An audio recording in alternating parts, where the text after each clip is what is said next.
नमस्कार दोस्तों, मैं हर्ष कुमार मंच पब्लिक की आवाज़ में आपका स्वागत करता हूं। दोस्तों, महाराजा सूरजमल देश के ऐसे महान शासकों में से एक हुए हैं जिन्होंने कभी भी मुगलों के सामने घुटने नहीं टेके। ऐसी दूरदर्शी सोच के वो मालिक थे महाराजा सूरजमल जी, जिन्होंने हमेशा मानवता को मनुष्य का पहला धर्म माना। किसानों की बात हो या युवा पीढ़ी को संस्कारमयी शिक्षा देने की बात हो, हमेशा महाराजा सूरजमल जी ने अपने सिद्धांतों से कभी समझौता नहीं किया और हमेशा युवा पीढ़ी और किसानों के लिए और गरीबों के लिए एक मसीहा के रूप में उन्होंने अपना पूरा जीवन लगा दिया। वो देश को एक राष्ट्र के रूप में देखते थे और पूरे देश की राष्ट्र की एकता के लिए उन्होंने अपना पूरा जीवन समर्पित कर दिया। महाराजा सूरजमल जी के नाम पर सूरजमल मेमोरियल सोसाइटी की स्थापना सन 1972 में जनकपुरी में महाराजा सूरजमल जी के जो आदर्श थे, उनके जो उच्च संस्कार थे, उनको देखते हुए रखी गई। आज हम आए हैं महाराजा सूरजमल इंस्टीट्यूट के प्रांगण में, जहां हम आपकी बातचीत कराने जा रहे हैं महाराजा सूरजमल एजुकेशन सोसाइटी के जो प्रेसिडेंट हैं और जाने माने शिक्षाविद आदरणीय श्री कप्तान सिंह जी से। हम सीधे उनसे बात करते हैं और जानते हैं कि महाराजा सूरजमल जी के पहले बारे में, कि उनके प्रति उनके क्या उद्गार हैं और किस सोच के साथ उन्होंने महाराजा सूरजमल संस्थान की जो स्थापना जब हुई थी 1972 में, तो क्यों रखी गई थी ये स्थापना, और आज उनके आदर्शों को लेकर किस तरीके से शिक्षा प्रणाली में महाराजा सूरजमल संस्थान अपनी अग्रणी भूमिका निभा रहा है। बहुत बहुत स्वागत है सर आपका हमारे चैनल पर। धन्यवाद। महाराजा सूरजमल एक महान राजा थे। राष्ट्र के प्रति उनका चिंतन ये था कि जब तक आम आदमी की आर्थिक स्थिति को नहीं सुधारा जाएगा तब तक देश आगे नहीं बढ़ेगा। वो अपने जीवन में 95 लड़ाई लड़े और किसी में नहीं हारे। वो एक किसान की तरह से रहते थे और किसानों की समस्याओं का उन्होंने समाधान किया। वो ये कहा करते थे कि जब तक आम आदमी के लिए शिक्षा का प्रबंध नहीं होगा तब तक गांव या आम आदमी की दशा में सुधार नहीं होगा। उन्हीं के इन आदर्शों को ध्यान में रखते हुए 1972 में सूरजमल मेमोरियल सोसाइटी की स्थापना की गई। सोसाइटी ने 1999 में महाराजा सूरजमल इंस्टीट्यूट की स्थापना की। इसके बाद 2001 में महाराजा सूरजमल इंस्टीट्यूट ऑफ टेक्नोलॉजी की स्थापना की। आज ये दोनों इंस्टीट्यूट्स देश के शीर्ष संस्थानों में स्थान बना चुके हैं। MSIT जो देश के 10,000 के करीब टेक्निकल इंस्टीट्यूट्स हैं, उसमें उसका 15वां नंबर है। MSI के BCA कार्यक्रम का 8वां नंबर है। BBA कार्यक्रम का 9वां नंबर है। हमने इस साल MBA और BA LLB के कोर्सेज़ भी शुरू कर दिए हैं। हमारे जो टीचर्स हैं वो बहुत ही मेहनत के साथ बच्चों को पढ़ाते हैं। यही वजह है कि पिछले 3 साल में हमारे स्टूडेंट्स ने 10 गोल्ड मेडल जीते हैं। हमारे टीचर्स ने भी 31 नेशनल अवार्ड जीते हैं और 33 इंटरनेशनल अवार्ड्स प्राप्त किए हैं। हमारे स्टूडेंट्स ने भी 34 नेशनल अवार्ड्स प्राप्त किए हैं। आप ये समझ लीजिए कि हमारी क्वालिटी के बारे में नेक टीम जो अभी 15/9/22 को और 31/1/23 को यहाँ आई थी MSI और MSIT के लिए, उसने ये बाकायदा लिखा है अपनी रिपोर्ट में कि यहाँ का मैनेजमेंट डेडिकेटेड है और उसमें एजुकेशनिस्ट और फिलैंथ्रोपिस्ट काम कर रहे हैं। State of the art infrastructure है, एक्सपीरियंस्ड और वेल क्वालिफाइड फैकल्टी है, होलिस्टिक एजुकेशन है, गुड एकेडमिक रिजल्ट्स हैं और गुड प्लेसमेंट्स हैं। तो ये जो हमारी स्थिति बनी है उसके पीछे हमारी वर्क कल्चर है। हमारी वर्क कल्चर के जो मुख्य बिंदु हैं वो हैं स्ट्रिक्ट फाइनेंशियल डिसिप्लिन। हमारे यहाँ इंटरनल ऑडिट होता है, एक्सटर्नल ऑडिट होता है और संस्था का कोई भी सदस्य एक भी पैसा लेने के लिए तैयार नहीं लेता। यही कारण है कि यहाँ पे सभी सदस्य जो काम करते हैं वो फ्री में करते हैं। इसके अलावा हमने अपने कार्यों में पारदर्शिता रखी है। इसके लिए 22 कमेटी बना रखी हैं। उन 22 कमेटी में विभिन्न क्षेत्रों के विशेषज्ञ, वाइस चांसलर, एजुकेशनिस्ट, ये सब शामिल हैं। ये प्रत्येक सब्जेक्ट पे अपनी अपनी सलाह देते हैं। उन सलाहों के बारे में विचार करने के बाद निर्णय होता है। इसलिए यहाँ कोई एक अकेला आदमी निर्णय लेने के लिए कॉम्पिटेंट नहीं रखा, इसलिए रखा कि सबकी सुझावों से यहाँ निर्णय लिए जा सकें। हम अपने जो टीचर्स हैं उनको सही टाइम पर सही तनख्वाह देते हैं, उनको आगे बढ़ने के लिए फैकल्टी डेवलपमेंट कार्यक्रम बनाते हैं ताकि वो नई बातों से जो नई टेक्नोलॉजी है उसको समझ सकें।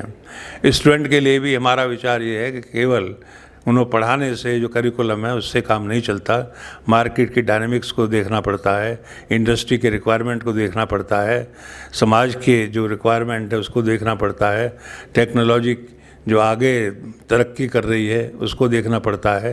इन सभी बातों के बारे में हम अपने स्टूडेंट्स को एक्सटर्नल तरीके से अधिक उनको ट्रेनिंग देते हैं ताकि वो जब बाज़ार में जाएं, जब नौकरी करें तो वो किसी भी तरीके से उनमें कोई कमी ना पाई जाए। हम अपने टीचर्स को भी आधुनिक टेक्नोलॉजी परिवर्तन आ रहे हैं उसके बारे में जानकारी देने के लिए फैकल्टी डेवलपमेंट प्रोग्राम्स कराते हैं ताकि हमारे टीचर्स इस बारे में लेटेस्ट जो टेक्नोलॉजी है उससे परिचित रहें। यही कारण है कि हमारा प्लेसमेंट 100% है।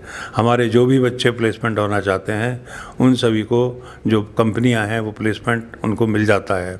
इसके अलावा हम ये भी प्रयास करते हैं कि विद्वान लोगों से समय समय पर बच्चों के उनको भाषण दिलवाए जाएँ ताकि वो नैतिकता के बारे में, जीवन के बारे में, आगे कैसे कठिनाइयाँ आती हैं जीवन की, समाज के बारे में, समाज की समस्याओं के बारे में समझाएं ताकि वो एक अच्छे नागरिक बन सकें।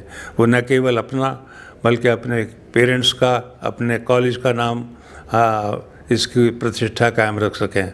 हमारे बच्चे आगे बढ़ रहे हैं और मुझे पूरा यकीन है कि ये आगे बढ़ते रहेंगे। इसके अलावा हम ग्रामीण शिक्षा के बारे में भी चिंतित कर रहते हैं और कार्य करते हैं। हमने एक यहाँ ग्रामीण अनुसंधान व विकास इकाई की स्थापना कर रखी है जो गांव के स्कूलों की समस्याओं का अध्ययन करती है और अध्ययन करने के बाद जो समस्याएं सामने आती हैं उससे सरकार को, विभिन्न राज्यों को अवगत कराती है। यही नहीं, हमारे टीचर्स का एक पैनल है जो विभिन्न क्षेत्र गाँव में जाके, स्कूलों में जाके बच्चों को काउंसलिंग करता है कि देखिए इंटरमीडिएट के बाद आपके जाने के कौन कौन से रास्ते खुले हैं। ये उनका पूरा प्रयास होता है कि बच्चों को इस बारे में प्रशिक्षित किया जाए। हम यहाँ पे भी इस कार्यक्रम को चलाते हैं और लगभग 5000 से अधिक बच्चों को ये हम प्रशिक्षण दे चुके हैं। इसके अलावा गांव के जो बच्चे किसी प्रोफेशनल कोर्स में चुने जाते हैं लेकिन गरीब होते हैं उनको हम 50,000 की स्कॉलरशिप देते हैं। अब तक हम 3 करोड़ से ज़्यादा की स्कॉलरशिप दे चुके हैं 200 से अधिक बच्चों को। इसी तरह से बहुत से बच्चे यहाँ सिविल सर्विसेज की बोले रहे आते हैं कोचिंग वगैरह।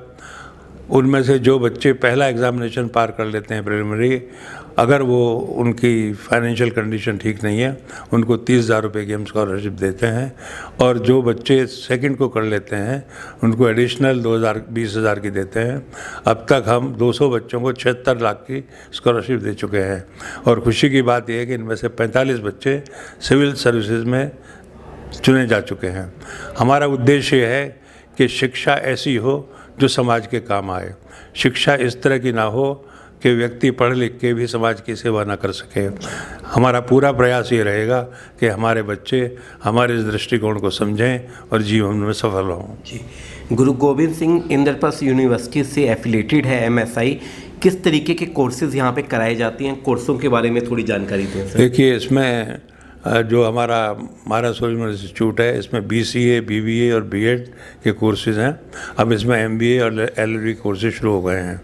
जो हमारा MSIT इंस्टीट्यूट है इसमें इंजीनियरिंग के कोर्सेज़ हैं, कंप्यूटर साइंस, IT, इलेक्ट्रॉनिक्स और इलेक्ट्रिकल, ये कोर्सेज में चल रहे हैं। हमारा प्लान ये है कि आगे हम आर्टिफिशियल इंटेलिजेंस और डेटा के कोर्सेज भी शुरू करें जी। इसकी तैयारी हम लोग कर रहे हैं जी। आगामी 15 अप्रैल को MSI अपना स्थापना दिवस सेलिब्रेट कर रहा है, एनुअल डे सेलिब्रेट कर रहा है, उसके बारे में क्या कहना चाहेंगे आप? हम एनुअल डे इसलिए मनाते हैं ताकि हम अपने जो श्रेष्ठ टीचर हैं उनको इनाम दे सकें, उनका सम्मान कर सकें। इसके अलावा जो हमारे जिन लोगों ने रिसर्च में अच्छा काम किया है, जिन्होंने पेटेंट्स वगैरह स्थापित किए हैं, ऐसे टीचर्स को हम रिवार्ड दे सकें। जो हमारे स्टूडेंट्स जिन्होंने अपनी कक्षा में प्रथम, द्वितीय, तृतीय स्थान प्राप्त किया है, उनको हम रिवार्ड देते हैं और सर्टिफिकेट भी देते हैं। उद्देश्य ये है कि हमारे टीचर्स में, हमारे बच्चों में एक तरह का इस प्रक्रिया से जोश उत्पन्न होता है और आगे बढ़ने के लिए उनमें भावना पैदा होती है। इसी उद्देश्य को देखते हुए हम ये अपना मना रहे हैं दिवस।